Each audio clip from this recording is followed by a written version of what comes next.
My name is Lalena Rabari, and I am the North American brand marketing lead here.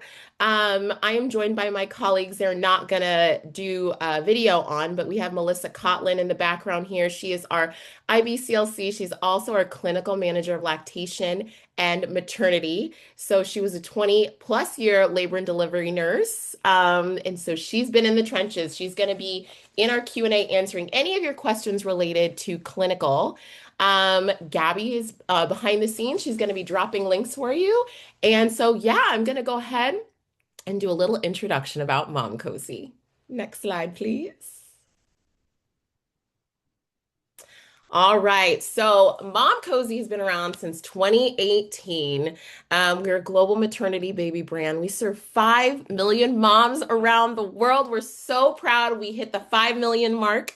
And we couldn't be prouder. Our goal is to truly evolve to meet your needs, your family needs by offering a range of products from pregnancy through early motherhood. And our focus is to always put moms first. I know we love our babies. Here's my fake baby. We love our babies, but oftentimes people do forget about mom. And so we really want to make sure y'all come first, delivering innovative solutions, comfort, and ease. Okay, guys, today you need to stick around to the end because we have an amazing giveaway. I am going to show you. This is a fake baby, my Cabbage Patch doll from the 80s, you guys. A little rough right here, but this is the Pure Hug Baby Carrier. And here it is. I love this baby carrier. I live in the dead heat of Texas, so I need something light and I need something that has light pattern. So, as always, remember when you're baby wearing, the head should be visible and kissable just to make sure baby can breathe okay. But this is super durable. It's really easy to put on because oftentimes I'm fumbling. So if you stay with us, you may be able to get this without my Cabbage Patch baby. Also, we are going to give away the portable breast milk cooler and water warmer. This is an amazing thing, you guys. Again, I live in the dead heat of Texas. We need to keep the milk safe. So when you put it in there, it will stay cool for up to 24 hours if you keep the cooling packs in. And it can also stay warm. If you are transitioning perhaps to formula, I know finding hot water can be really, really tough. So you can keep your water hot, and of course, you can keep your breast milk warm.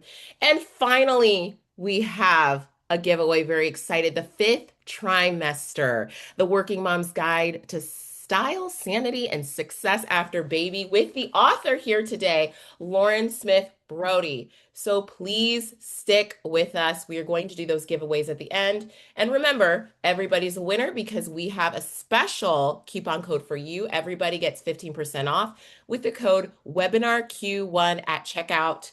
I believe that should be good for the rest of the month. So make sure to use it. Next slide. We are wrapping up our International Women's Day campaign, and y'all, it's a struggle to know what protections you have, especially when it comes to pregnancy, postpartum, breastfeeding in the workplace. What protections do you have? You have legal protections, and we want to make sure you know about them. So please download the Working Motherhood Toolkit. It gives you a trimester by trimester guide on things you need to know and postpartum things that you are still protected for. For example, the Pump Act, if you are working in the workplace for up to a year after your baby is born, you are entitled to reasonable time to pump. There's some amazing laws that have passed, and we need to make sure that you're educated on those. So we made it, get the QR code out, make sure to download that free resource. All right, next slide. And today I am going to read through this bio of this remarkable woman. I always tell people I'm reading through the full thing because we have some amazing experts and friends here at Momcozy, and they are deserving of the full introduction. So, everybody, today we're joined by Lauren Smith Brody. She's the CEO and founder of workforce strategy firm The Fifth Trimester, which advances gender equality through support for caregivers like us. Lauren's work grew out of her best-selling book, The Fifth Trimester, The Working Mom's Guide to Style, Sanity, and Success After Baby, Doubleday, written in the sunset after her first career as a media executive, RIP print magazines. These days, she brings her research and expertise frequently to the national media, New York Times, Wall Street Journal, Good Morning America, CNN, and her consulting clients include a broad spectrum of businesses in tech, big law, education, media, and finance. Lauren, who was named a 2025 Next Gen Award winner by Parents, is also the co-founder of the beloved Chamber for Mothers, a national nonpartisan nonprofit that mobilizes Americans around public policy solutions for moms, bringing local chapter advocacy to Capitol Hill. Raised in Ohio, Texas, and Georgia, she lives in New York City with her husband, two sons, and a highly medicated rescue dog. Welcome, Lauren, and take it away. Oh, one housekeeping note, everybody, if you have questions, please put them in the Q&A, not the chat, just so we can keep track. All right, take it away, Lauren. Thank you, Elena. So good to be with you all. In our early conversations planning this, I shared with Elena that although my kids are now teenagers, Momcozy is very much in my life because my sister has her first baby, a newborn, and I'm in New York City. She's in New York City. All of our family lives, as you heard from my bio, all over the country, and so I have been able to see how helpful it's been for her. But then also we have a dad who is ill and who has 24-hour care, and his caregivers are able to give him privacy in his bedroom by having a Momcozy monitor. So like it really is the brand that just keeps giving through the entire lifetime, and I'm really really grateful for their support of just moms. And I was telling Lalena before you all got on, we say that there's not always the village you were expecting. We say that there's lack of structural support. Both things are true, but so it's always so amazing to me when companies step up to fill in that void. And I'm just so grateful that they've planned this whole series and happy to be with you all. I do want to say that I'm a researcher, right? And I talk fast. If you learn differently, take a screenshot. Like my children both have dyslexia. Like I know that we all learn in different ways. And hopefully there will be information in here. These are very info-rich slides, and I'm going to zoom through them so that we make sure to save room for Q&A. Hopefully I'm sharing things that are applicable to your situation, your life right now. They might be applicable to your life, your situation years from now. They might be more applicable to your partner. They might be something a friend is going through and help you sort of see just with new perspective and new data, actually, that we all have sort of more in common than we don't. So there will be things that apply to you. There will be things that don't. In the spirit of inclusivity, just please take this information however is helpful for you. And then I also like, it's going to be lots of really specific stuff. So I also just want to say two big things. If you walk away with two ideas from this webinar, one, I would love to have it be the idea of resentment proofing your life. You're here probably because you're in something considering decision-making mode about where career and family life come together for you and the decisions in that. I come with no judgment, only research. My entire purpose is to help you find agency in the decisions that you make. But I have found, and what I share with a lot of my clients, that if you can frame the decisions you're making in terms of like, how do I resentment proof myself? That can be a guiding light. So that's one idea. And then the second is, how do I become comfortable with my compromises? Because I'm not going to stand in front of you or I'm actually sitting at my desk, sit in front of you today and tell you all the best decisions to make, that you're doing this right, that you're doing this wrong. There's no such thing. We all make compromises all day long. And you will, like, my kids are teenagers now. That's where my expertise taps out, but like still making those compromises. The idea is to be comfortable with the compromises you're making. So two big ideas, resentment proofing and comfortable with your compromises. And if you get that, I hope that that can help you on a daily basis. I will tell you, so today is Friday. This week was really heavy for me in many ways and also pretty amazing. Generally, when I'm talking to clients, I'll show you. So I have like fifth trimester merch, and this is what I put on the mug that I have. So this is fifth trimester.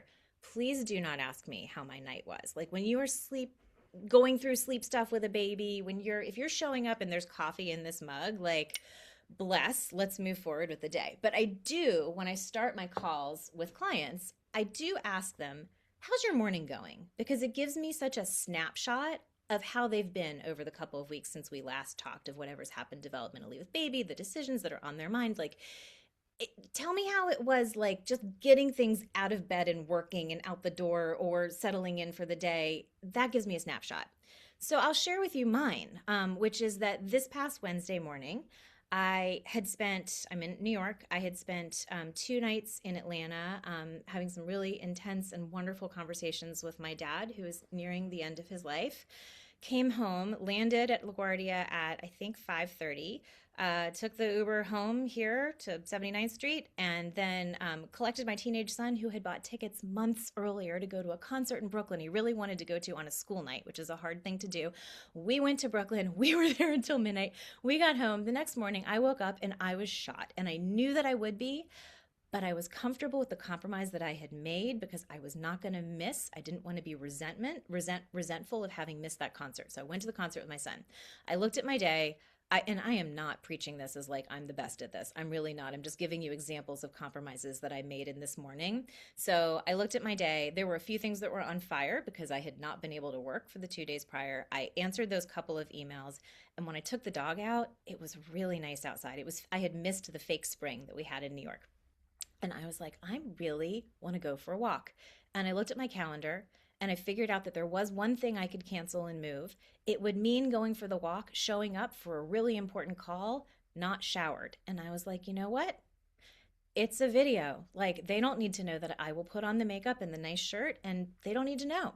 That was a compromise. On the walk, which was meant to be for my well being, I was feeling bad that I had not really read the news as much as I like to. So I listened to some pretty heavy news podcasts. Did it put me in a great mood? No, but I was like, this is what I need to do for this time. So just let this sort of be a lesson to hopefully anybody that, like, you will be constantly juggling and making those compromises all day long. But the whole day and for the whole rest of the week, I was like, I took that walk in that sunshine and it felt really good. And I did that for myself. So I hope that that can sort of be something that stays with you too. So let me talk about fifth trimester, which is a term I came up with.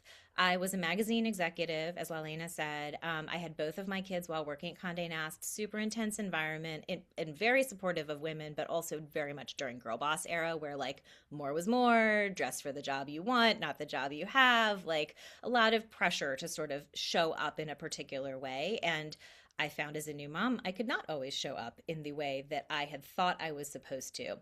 Counterintuitively, it actually served me really well as a manager to be more transparent about my needs. It helped people who were working around me and for me, maybe who felt like they hadn't been able to demonstrate their needs in such a visible way, realize that, like, yeah, this was really hard. And actually, like, she's doing it anyway. And she's trying to help make things more fair and better for everybody. So it made me ultimately a better manager. I was the primary breadwinner in our family at that time. So I also didn't really contend with like, am I going to keep working traditionally for a paycheck or not? That decision, my husband was in medical school. It was pretty clear, which actually I almost feel like is a form of privilege in some ways.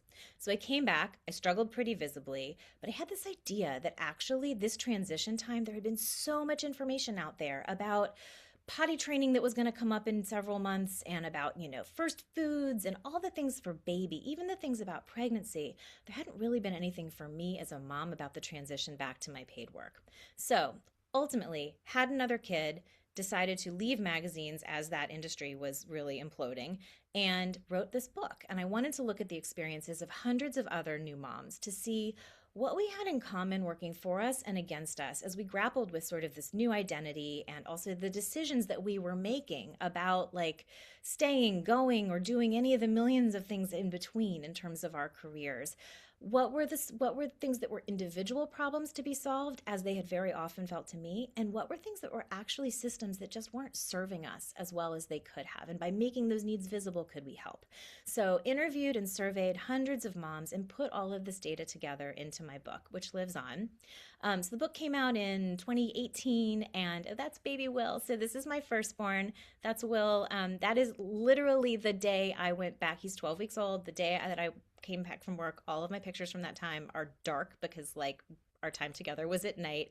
He looks worried. I mean, like, I, I would love to show you a cuter picture of my baby and me, but like I have dark circles. He looks worried. This is where we were in that moment.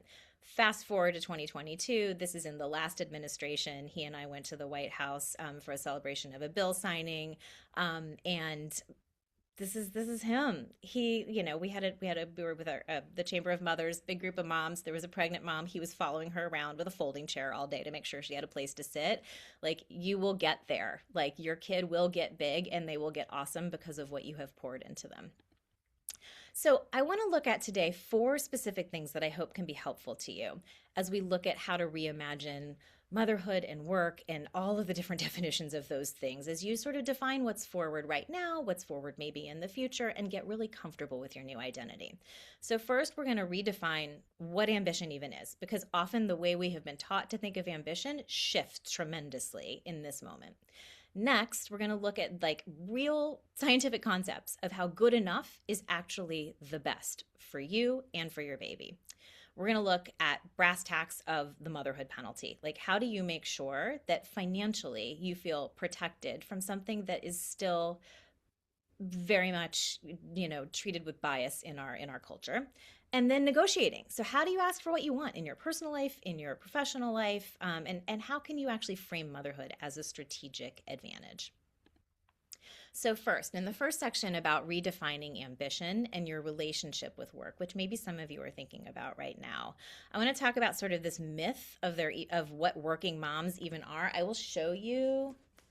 Okay, so here I wasn't actually planning on doing this, but I have the hardback of my book. And the only thing that changed between the hardback and the softback, which was a year later, is here we say The Working Mom's Guide to Style, Sanity, and Big Success After Baby.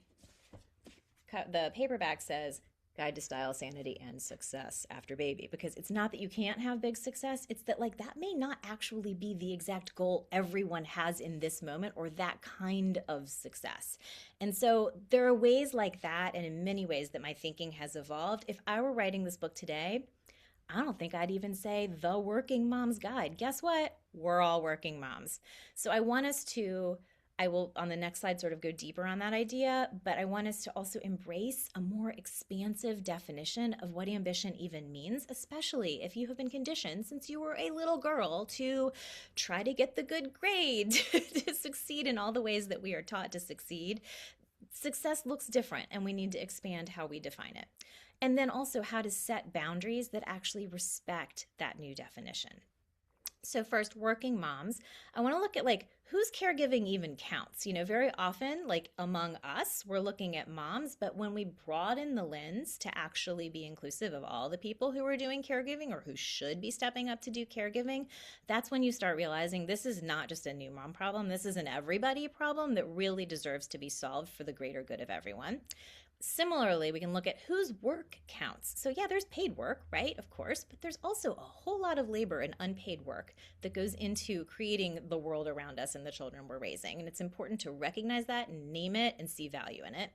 And then, thirdly, rejecting these false dichotomies. I'm sure you feel it. If you're a new mom, you feel it. The like, sleep train, don't sleep train, breastfeed, formula feed, like this kind of school or that kind of daycare. Like, the truth is most people are somewhere in the middle on almost all of it. And I think that, when we don't have the support we need, it's very easy if you have made a decision in like high stakes times to understand and think that the decision you've made is actually the very best one. It probably is the very best one for you.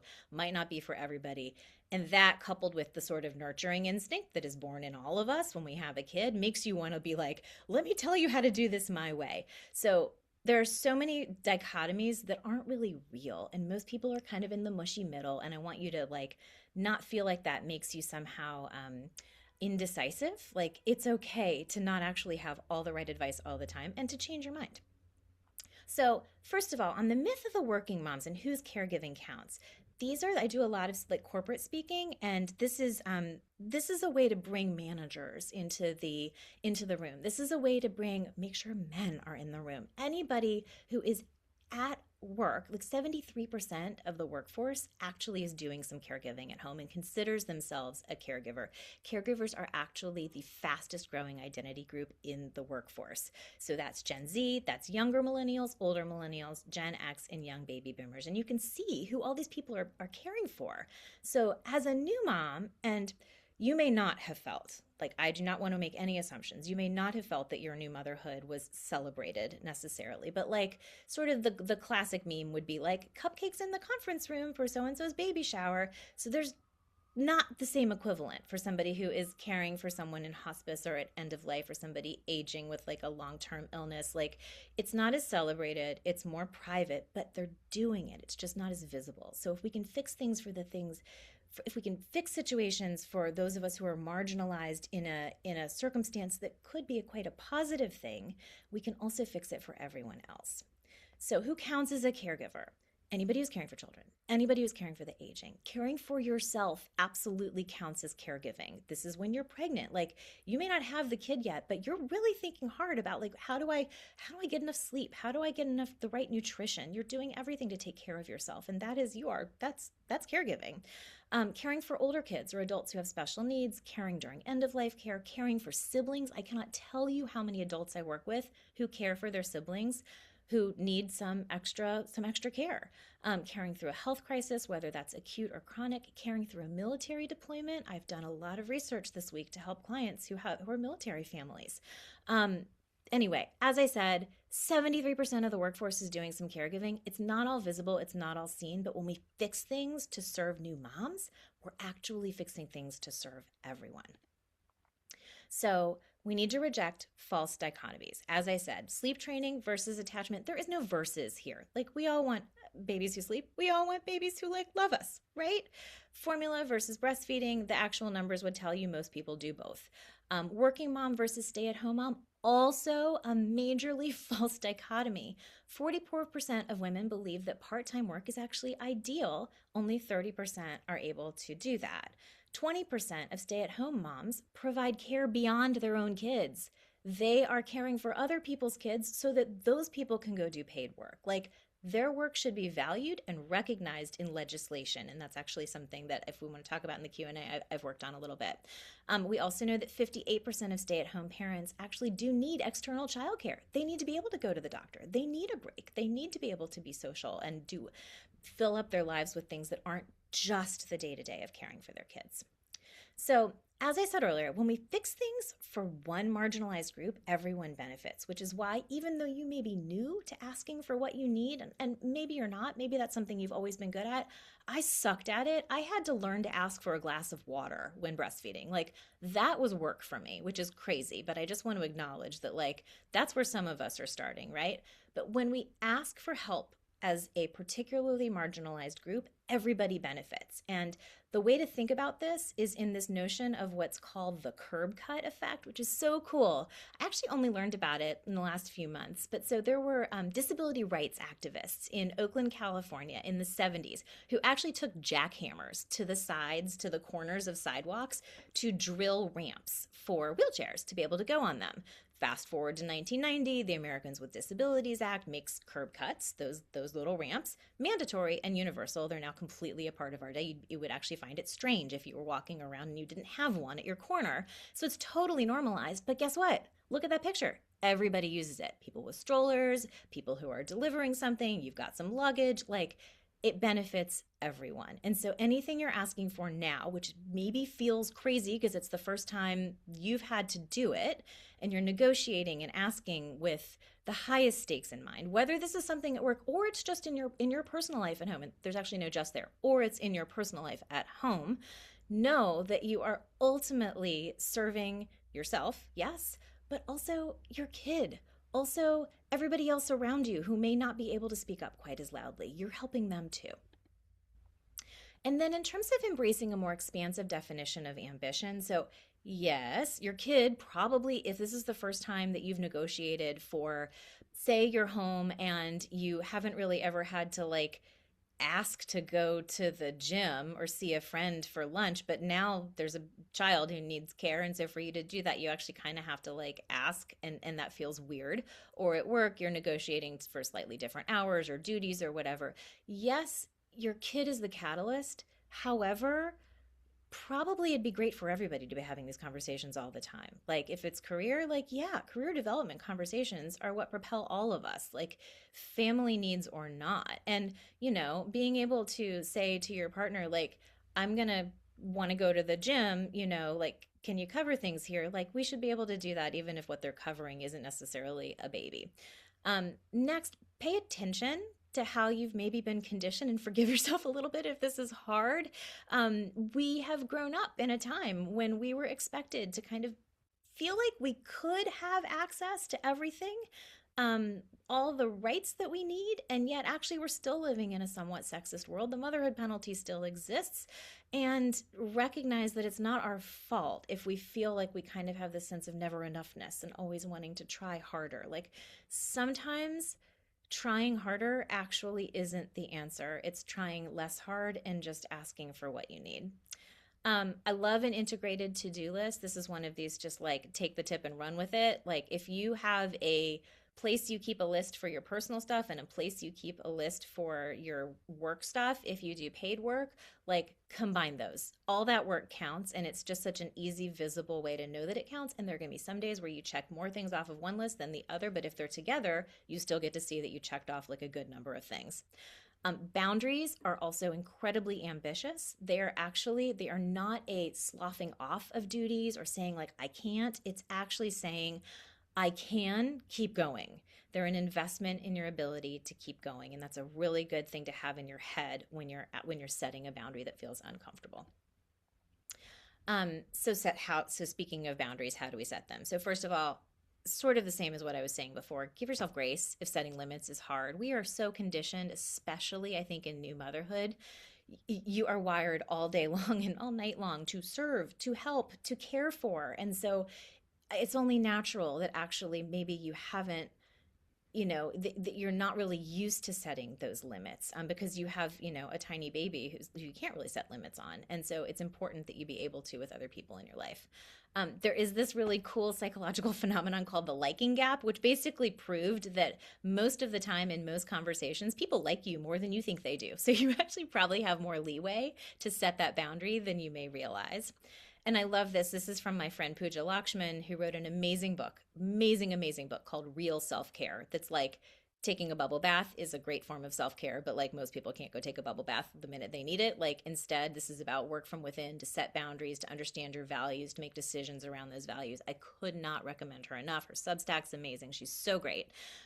But she taught me the boundary actually doesn't have to be saying no, because very often we don't all have access to being able to say no. Can't always tell your boss no. You can't always tell your baby no, right? But it can be a pause to make a really good, thoughtful decision. It can take the moment, think about it, think about how you want to respond, and it may not be your first choice response, but at least you have been somebody who was able to be self-reflective enough to think it through, think about what compromises you're making, and being comfortable with them.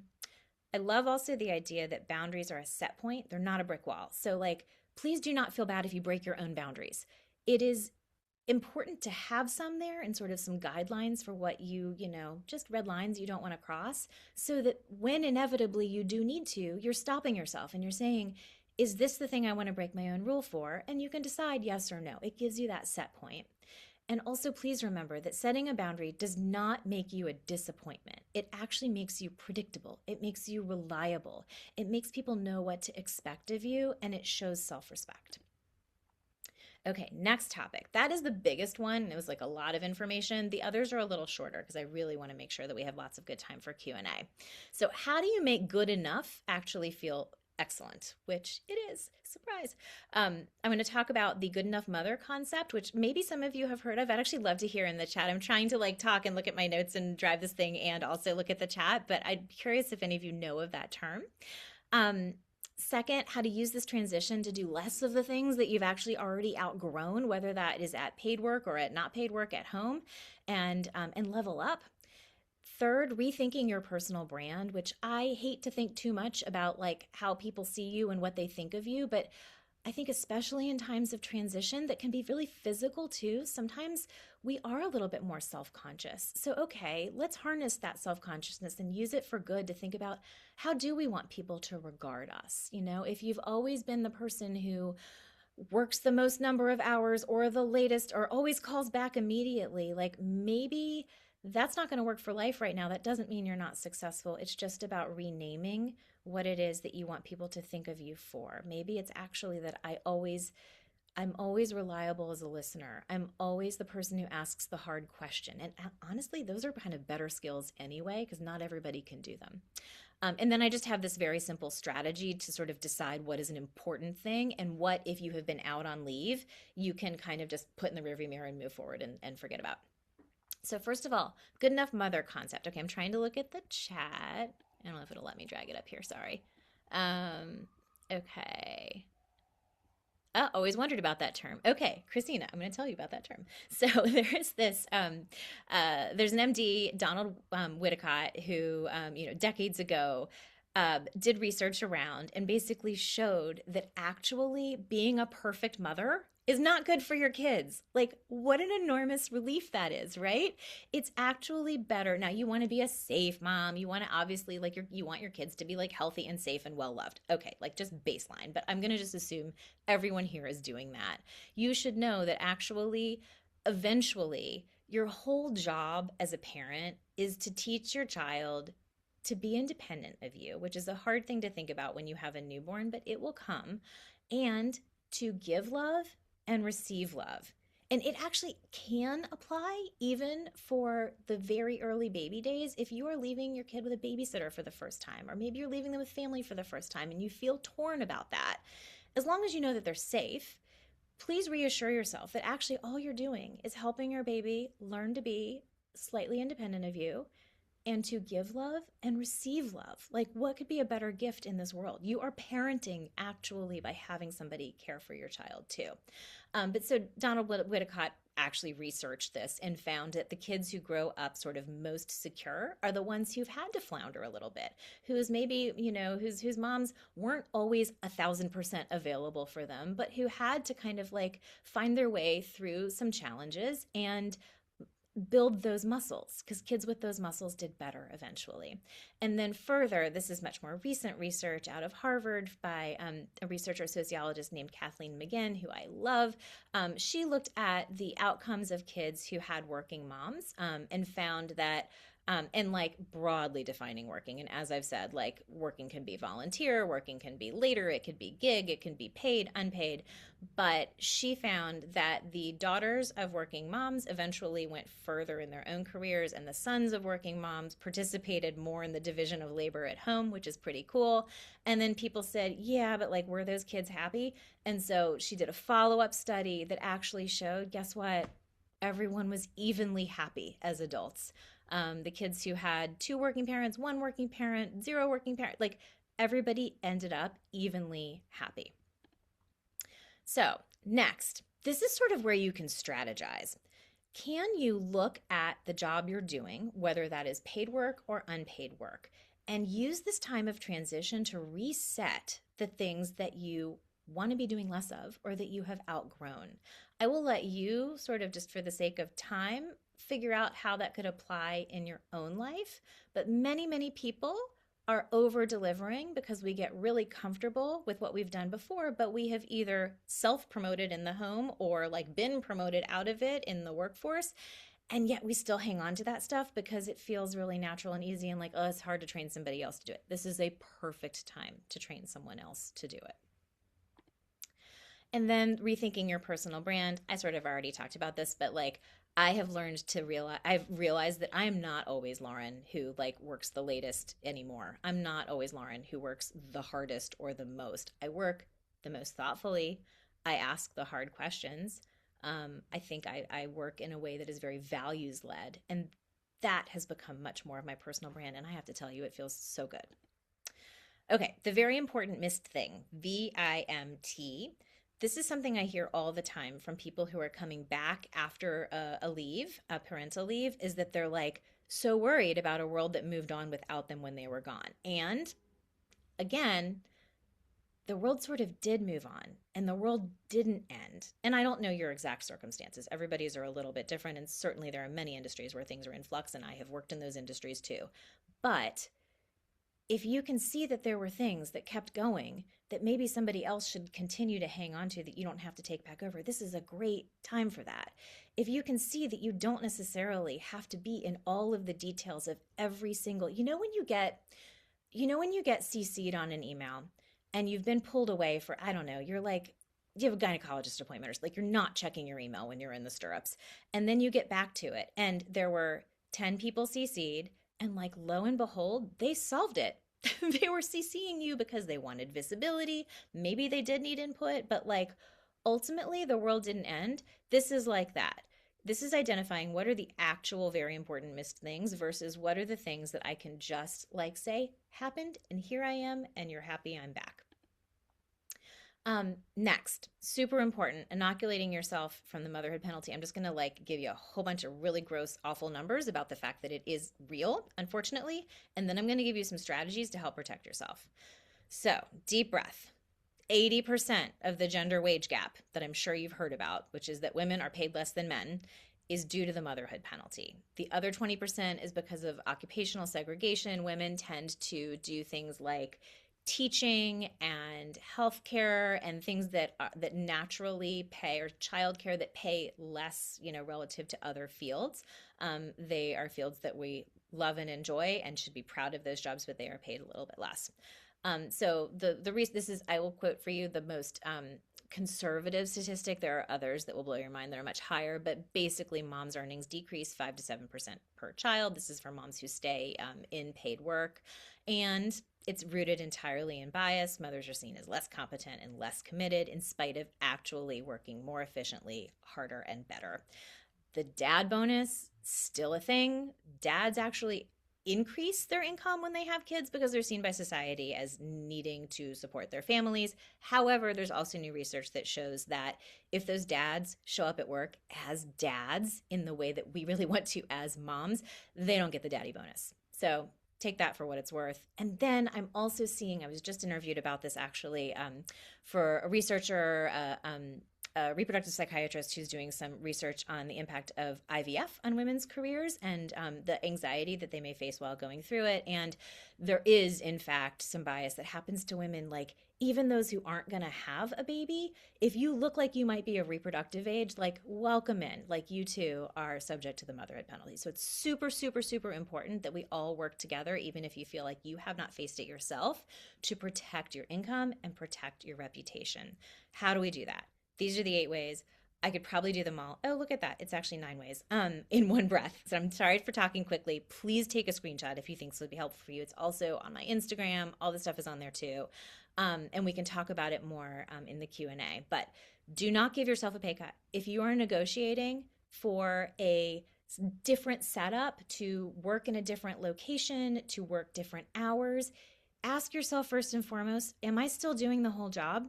If you are still doing your entire job description, you should still be paid the whole paycheck.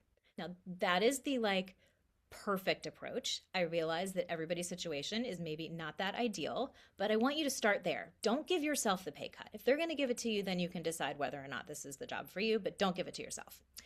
2, make sure, especially in this moment when like nurturing is really lit up and you want to find more meaning in your paid work than you ever have before, that you are rewarded for those soft skills. If you're leading the women's ERG or BRG or affinity group or whatever your employer is calling it, if you're someone who's employed, there should be a budget for that. You should be paid for that. You should be recognized for it. And if you aren't, I would question whether or not it's worth actually putting in that time.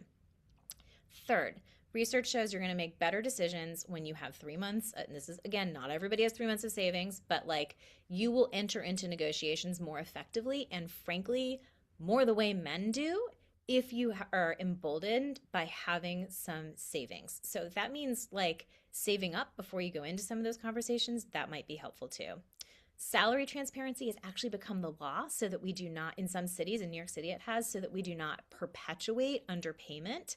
So think about that. You want to, oh, sorry, this is the salary expectations, number 5 and number 4 sort of combined, but absolutely share salary information with your friends. Your friends are your colleagues now. Like even if you do different kinds of jobs, even if you do paid work, unpaid work, we are all colleagues in new motherhood and treat them as such. And let's just like rising tides, all of it for all the women. Similarly, this is where I meant the legal thing. So salary expectations, not previous salary. Because if you were underpaid previously and you tell them your previous salary and they bump it up 3%, 10%, whatever, like you will perpetually be underpaid. Don't work for free. Please screenshot this line. People will ask you to work for free your entire motherhood. They definitely will. Sometimes it's worth it. Sometimes it's volunteering for school. You feel really good about it. It matters to you. Ask yourself, does this matter to me? Does it have value? Make your decision that way. But if somebody is asking you to do things that like should be paid or they're profiting from it, your answer is so sorry. I saved my pro bono, maybe not even so sorry. Hello. I save my pro bono work, sorry, for nonprofit and underserved communities or whatever it is. But you should have a line in your back pocket because it's hard to say no, and you should just know that you have one with you. Protect your less visible income. This I see happen all the time in people who work in commission driven businesses or bonus driven businesses where their leave will actually impact their total comp, if not necessarily their immediate salary. So you want visibility on all that, and you want that to be part of what you're negotiating. Call out benevolent discrimination when you see it. Benevolent discrimination is exactly what it sounds like. This is another one of those like, I love words, like take that phrase with you from this. Benevolent discrimination is when somebody keeps you from having access to something that could advance you in some way because they think they're being nice. Oh, I wouldn't want to ask her to join that evening drinks thing. I wouldn't want to ask her to go on that trip yet. Like she's got a new baby. Like you may not want to go on that trip. You may not want to go to that drinks thing. Fine, but it should be your decision. So say to the person who is your supervisor, who you're reporting into, like, I would love to be offered all opportunities and I would love grace for the times when I have to say no. And then don't fake it till you make it. That was so like 2000s era Condé Nast, like, and it made sense at the time. It does not make sense now. We can't solve problems that we can't see. All right, I'm going to zip through this last bit really quickly, and then I would love your Q and A's or your. Well, hopefully, provide some A's. You'll provide the Q's, but maybe the other way around too, and that would be fine. Okay, so negotiating. How do we see and demonstrate motherhood as a strategic advantage? So I'm going to give you just basic rules of any negotiation, whether it's at work or at home, and then my TACT method, TACT, for asking and getting the flexibility that you need. Rules of any negotiation. The first person you have to convince, and you might need to go just like listen to this again, is yourself. You are living in a society that does not always believe in the power of moms. You deserve what it is that you're asking for. You wouldn't be asking if you didn't truly, truly need it, but you might need to read up. You might need to understand, this is point number 2, what the research is about other employers who offer this thing I'm asking for or who don't, and maybe my employer should be a leader. You want to make the business case. You want to keep things as like, I'm so sorry to be like straight up capitalistic about this, but like I've done the research. I actually, you can, if you, again, Instagram, website, whatever, I have white papers on the ROI of caregiving benefits. If you need to make a case for why your employer should have backup childcare and why that ultimately makes you a better, more productive worker, I've got those numbers for you. It's 18x. So you might not enter into the conversation like with a full roar of like, let me tell you the ROI of this, but just knowing it makes you such a more powerful negotiator. So really, really like shore yourself up with the information that you need to make a convincing case. Third, know your job description. This is so basic, but like if you like spontaneously combusted tomorrow and you had to be replaced at your employer, like they would have a job description for you and you should know it too, so you can see where you're already over delivering, perhaps where it might need to evolve. And so what you're asking for, you want to make sure you're asking for it in the context of still doing your whole job description, but also not necessarily over delivering. Always, always, always come with a plan, not a problem. Very often, like most people are good people, your boss wants you to succeed. Your success is your boss's success, right? So you're going to know best what accommodations, what flexibility you need to be able to do that number 3, that job description. So come to them with a plan, maybe come even with a plan B and a plan C, but you're best driving that train. And then I love this. Often people will be really hesitant to say yes because they're like, oh my gosh, if I say yes to her, I'm going to have to say yes to every other. It's that legal precedent. So complicated. Just ask for a trial period. That makes you be seen as somebody who is contributing to the progress of this. Like it's communicative. There's no secret. It's like, let me try this thing for 2 weeks and report back to you on how it's been. Let me try it for a month and report back to you. It also gives you, anybody who's a mother of a baby knows that like their needs change by like if not the month, by the week. I mean, like by the day practically. And so you may at that next check-in period have a different need and want to sort of evolve what it is that you're asking for. Here's the tact method, and this is where I'm going to wrap up. So, you want to frame any ask, and this is whether it is your husband, your wife, your mom, your babysitter, your employer, with T, what is your truth? The thing that like is irrefutably yours. Nobody can say to you that's not how you feel. In fact, it is what I'm experiencing. It's my lived experience and it's how I'm feeling. Then you want to acknowledge that other person as a human being to draw them in, that you don't see them as the opposition. You see them as somebody who also gets this, right? Then you want to share your common goal. What is the thing that both parties both want? And that's how you frame your ask. And then T, forgive me for making the T the in this, but the big ask, the need, the boundary. I love the Brene Brown expression, clear is kind, unclear is unkind. Just make the ask. Here's what that looks like as an example of somebody who I worked with who had to change the time of a meeting. Shouldn't have been that big of a deal, but it was like a big team. Everybody had needs. This was how we framed it. Our move to 5 days in the office has made picking up my son on time challenging since the daycare we chose is actually closer to our home, not the office. I can imagine it's been an adjustment for you too, person across the table or across the Zoom. Glad we have this working relationship. I have a plan that lets me deliver my job and be present for our team. Here it is. I need to leave. Could we do this? There you go. You've presented it in a way where they should be able to say yes. And now on to the Q&A. When you're ready. Wow. Oh, good. I did Amazing. it like just the right amount of time too. You did a 147. wonderful job. Thank you. First of all, everyone has so much love for you in the chat. There are so many people that said this is extremely helpful. This was the perfect thing they wanted to hear. So I'm going to do a fire round of questions for you, starting with how long is the fifth trimester? Such a good question. Okay, so more behind the scenes. When I wrote the book, the original subtitle was "A 3 month plan to blah blah blah," because in America, Yeah. FMLA, if you're even like eligible for it, which like so many people are not, or even if you can afford to take it unpaid, is the 12 weeks. And what I was finding in all the research is that 6 months of paid leave would actually be most protective or the minimum protective of mom's mental health, mom's physical health, Mhm. baby's physical health, dad partners bond with the baby, and mom's ability to maintain her income and status at work. So it was meant Got to it. be that gap. In reality, I've actually stopped doing the math. I'm probably in my like 178th trimester. I am still in my fifth trimester. I apply 3 years all later. the way older than you. I apply all the fifth trimester stuff every single Yeah, day to the decisions that I make when I'm in a caregiving and work yeah, transition. I love For that. instance, the Chamber of Mothers work I do is largely, almost entirely volunteer. We go to DC. It means derailing a whole week, but I'm on Capitol Hill. Like that compromise I'm really comfortable with, but I'm having to figure that out. And so I'm applying like true tenets of fifth trimester in my book about like even about like what do you wear, like how do you feel comfortable in your own skin Mm. in a vulnerable moment of transition. Same with caring for my dad. I'm going down to Atlanta once a month right now. It's super important to me. I will never regret it, but it Mhm. means juggling things at work in a way where I am calling on those lessons of that earlier transition even in Mhm. this much later transition. There sounds like all these tenants work, ladies. It never ends. You're always in your fifth trimester. It never ends in a good way, in a In a good good way, way. exactly. In a good way. I shouldn't say it like that. Martinique asks, with frequent transitions for military spouses, what advice would you have out there for those who may work in different time periods? I'm planning on going back to work, but we may have to relocate again, even though it's not even been a year. So this is something that's fairly common. Just a lot of choppy transitions. What's your guidance, Lauren?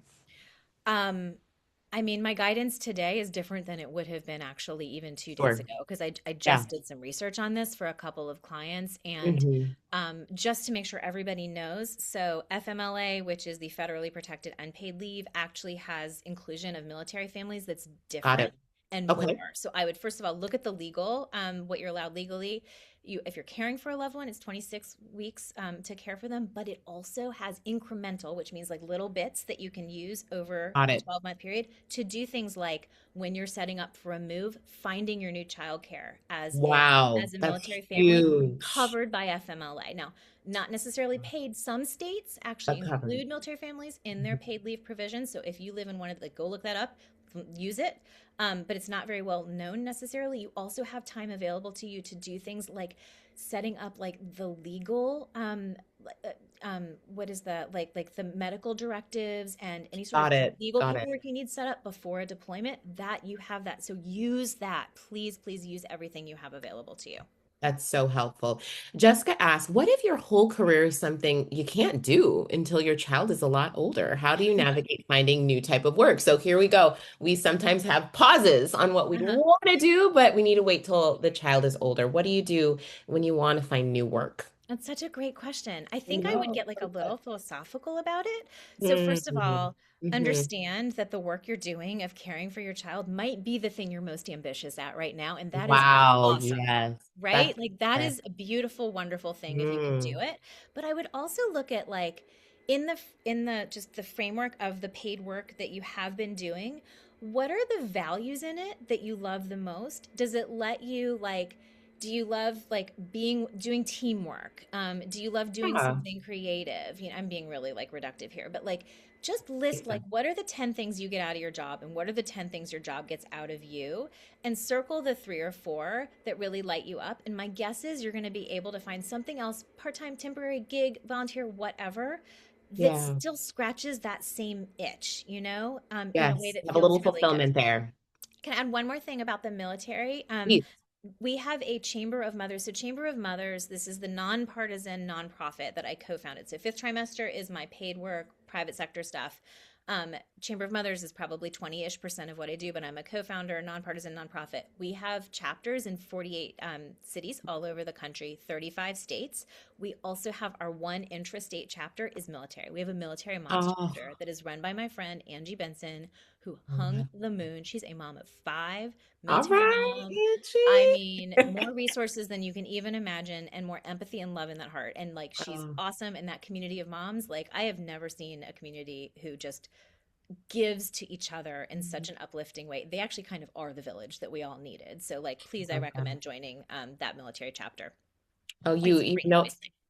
something I want to do a quick plug. It's sometimes so hard to find your village, and you're a mom, and it can be isolating, especially in early postpartum. Y'all, there are villages online. Please join the Momcozy Facebook group. There's tons of villages out there. When you're doing those late night feeds, there are people who do care. So, all right, this one's the one we all feel. Uh-oh. How do I get over the fact that I am having a babysitter, I mean, perhaps a daycare worker? Um, watching my baby, and I'm missing all these milestones and these skills when I'm going to work. How do you kind of reconcile or manage those feelings, Lauren? Okay, I'm gonna go really granular first on the Yeah, milestone please. thing. This is like, I have like, I start fresh with every new person and every new talk I'm giving, but this comes Sure. up, right? And this is so specific. Sure. Tough. If you know that you are going to be away physically from your baby during a time when they might be having a milestone, which by the way could be like any day, have a plan ahead of time for how you want that milestone communicated to you. Would you rather the Yes. daycare, the nanny, your partner, your dad, like grandma, whoever, would you rather they like instantly send you a video because that makes your heart so happy to know it immediately? Or you can make this decision. Would you rather have them take their first steps again that night without you knowing? Like, you can make that decision. It gives you some agency. And if you're, especially if you have a partner in your parenting, whether that is like a spouse or like somebody who's Yeah. helping care for your child, it makes you feel like a team in that effort too. I just think that being deliberate about it. The same thing is true for traveling. Like, I think it's so hard for traveling moms when you FaceTime.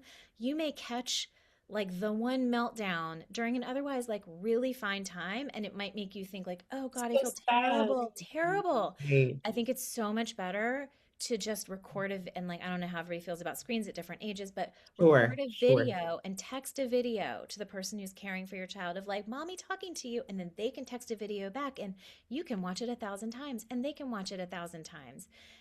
There's little things like that that feel somewhat manipulative, but that you should feel really good about setting yourself up to not resent yourself. When I talk about resentment proof, it's about not wanting to feel resentful towards your job or your spouse or certainly Mhm. your child, but like really it's about not resenting yourself. So how can you be good to yourself?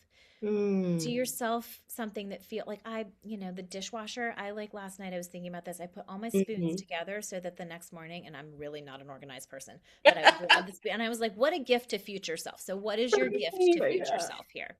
I love that. We just did a webinar on returning to work and breastfeeding. Melissa Cotlin goes over that as well. So please put that to the list, giving your caregivers a list of what you really would like, Yeah. voicing those things that you want, including the milestones. That's absolutely precious. We love that.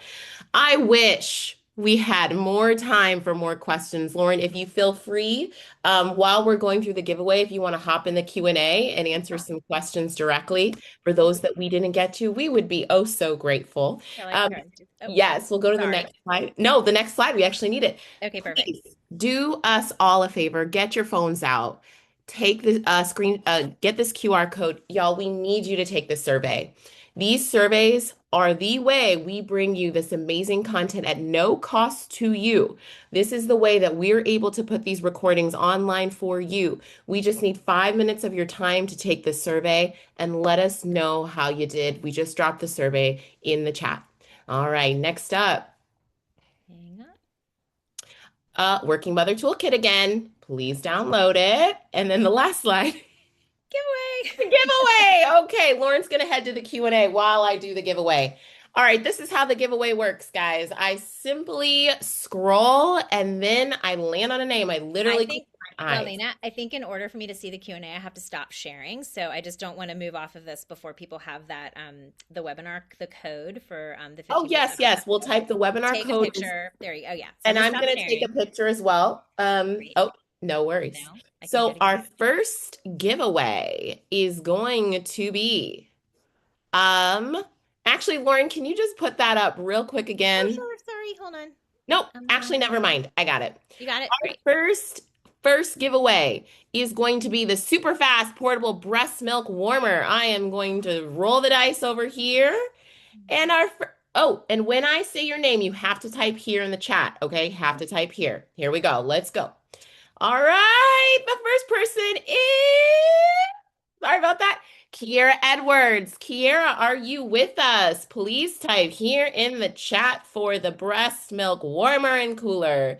Kiera, Kierra.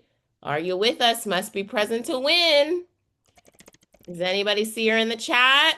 Kiera Edwards. Okay, I'm going to move on to the next gift. Hopefully, Kira joins us. All right, the next one, we have three winners of the Pure Hug Baby Carrier, you guys. Three winners. We're going to call three names in a row. All right, we're rolling the dice here. Okay, stop. We have Lourdes Gomez, Lurdes. Lourdes Gomez, are you with us today? Please type here in the chat, Lourdes. If you're with us, please type here in the chat. Lourdes is here. All right, Lourdes, please make sure to email us at momcozy@mcp.com with your information, name, shipping address, and phone number. All right, the next Pure Hug baby carrier goes to Adelida Luna, Adelaida Luna. Adelaide Luna, please type here in the chat. Are you with us? Adelaida. Oh man, you guys may be in luck today. These individuals may not be. Oh, Adelaida is here. All right, everybody, please send us an email. And the third baby hug carrier goes to, close my eyes, stopping. We have Caitlin Rada, Kaitlyn, Caitlin with a Y, and Rita, Reda. Caitlin, are you with us today? She's here. All right, MCP at momcozy.com. And now we're going on to our third gift. We have three winners of Lauren's book, signed by Lauren herself, The Fifth Trimester with Lauren Smith Brody.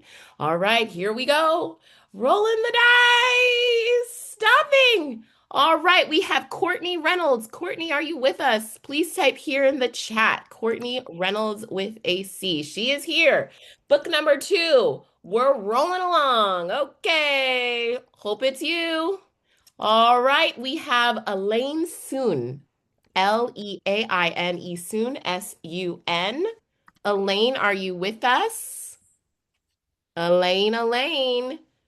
Type he, she's there. All right, our last book, our last signed book with Lauren Smith Brody is going to go to. We have Emily Snoke, Emily Snoek. All right, Emily, are you with us? All right, Kiera has not responded, so we're gonna go back. I'm gonna roll the dice again for the super fast portable breast milk warmer and water. All right, going once, going twice. Kiera. All right, we're moving on. Here we go. All right. And the last winner of the portable breast milk cooler is going to go to Christina Sayathong. Christine, sorry, she's here. Here we go, guys. Amazing. I have a couple key things to share with you today. We have all of these recordings, Lauren, will be added. Melissa or Gabby, can you drop the link in here? Because it's very important that people see this.